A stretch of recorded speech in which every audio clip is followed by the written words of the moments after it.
2008માં મહારાષ્ટ્રના મુંબઈમાં થયેલા ક્રૂર આતંકવાદી હુમલાના 17 વર્ષ પછી તે આતંકના ઘા ઝાંખા પડ્યા નથી. આ ગમખ્વાર હુમલામાં જે લોકોનો જીવ બચ્યો હતો તે લોકો માટે ત્યારની ભયાનક યાદો હજી સંગ્રહાયેલી છે. તે આતંકવાદી હુમલામાં બચી ગયેલી દેવિકા રોટવાન તે કાળી રાતના આતંકનો અનુભવ કરનારી સૌથી નાની ઉંમરની વ્યક્તિઓમાંની એક છે. તે સમયે તે માત્ર 9 વર્ષની હતી. આ હુમલામાં 150થી વધુ લોકોનો જીવ ગયો હતો. ભીડભાડવાળા છત્રપતિ શિવાજી ટર્મિનલ્સમાં આતંકવાદીઓની ગોળીથી દેવિકા ઘાયલ થયા હતા.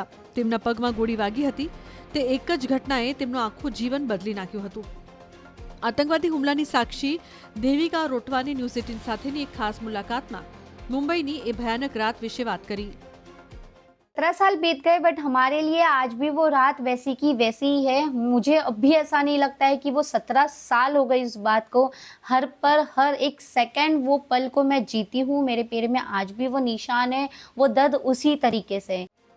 દેવિકા પાછળથી હુમલાના કેસમાં મુખ્ય સાક્ષી બન્યા અને અજમલ કસાબને આતંકવાદીઓમાંના એક તરીકે ઓળખાવ્યો. જો કે તે માને છે કે આતંકવાદી હુમલા માટે ન્યાય ત્યારે જ મળશે જ્યારે હુમલા પાછળના માસ્ટર માઇન્ડને જવાબદાર ઠેરવવામાં આવશે. દેવિકા રોટવાને કહ્યું, મેં ફિલ્મોમાં જોયું છે કે ગોળી વાગ્યા પછી હીરો બીજા દિવસે સ્વસ્થ થઈ જાય છે, પરંતુ વાસ્તવિક જીવનમાં એવું નહોતું. ગોળી વાગ્યા પછી હું બેભાન થઈ ગઈ અને તેઓ મને સેન્ટ જ્યોર્જ હોસ્પિટલમાં લઈ ગયા.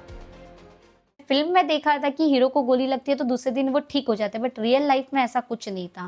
गोली लगने के बाद तो मैं बेहोश हो गई थी. वहाँ से मुझे सेंट जॉर्ज हॉस्पिटल लेके गए. सेंट जॉर्ज में मैंने देखा काफ़ी पेशेंट थे. डॉक्टर किसी को बेहोश कर पा रहे तो किसी को नहीं कर पा रहे थे. वहाँ मेरा ऑपरेशन नहीं हुआ. वहाँ से मुझे जेजे शिफ्ट किए. जेजे हॉस्पिटल में करीबन मैं 1.5 महीना एडमिट रही. मेरा पैर का 6 ऑपरेशन किया गया. मेरे पैर से गोली निकाली गई. सरकार की कार्रवाई से मैं खुश हूँ. काफ़ी टाइम गया. कसाब को फांसी देने के लिए भी काफ़ी वक्त लग गया. और अभी जो ऑपरेशन सिंदूर जो किया गया, इस बात से मुझे काफ़ी खुशी है. बट अभी भी पाकिस्तान में जो मेन मास्टरमाइंड बैठा है, जब वो खत्म होगा तब लगेगा कि पूरा इंसाफ मिला है. મુંબઈ આતંકવાદી હુમલામાં 150થી વધુ લોકો માર્યા ગયા હતા.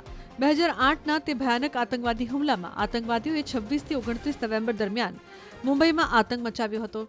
આ હુમલો દેશના સૌથી ઘાતક આતંકવાદી હુમલાઓમાંનો એક હતો, જેમાં 150થી વધુ લોકો માર્યા ગયા હતા. મૃતકોમાં નાગરિકો, સુરક્ષા કર્મચારીઓ અને વિદેશી નાગરિકોનો સમાવેશ થતો હતો.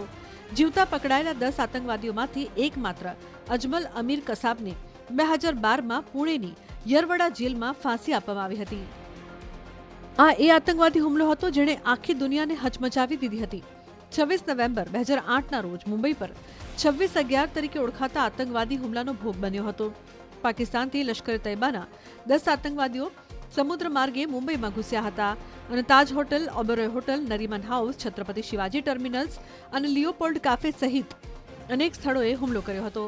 આ હુમલો 26 નવેમ્બરથી 29 નવેમ્બર સુધી આશરે 60 કલાક ચાલ્યો હતો. એનએસજી કમાન્ડો અને સુરક્ષા દળોએ એક મોટું ઓપરેશન શરૂ કરી અને આતંકવાદીઓને ખતમ કરી દીધા હતા.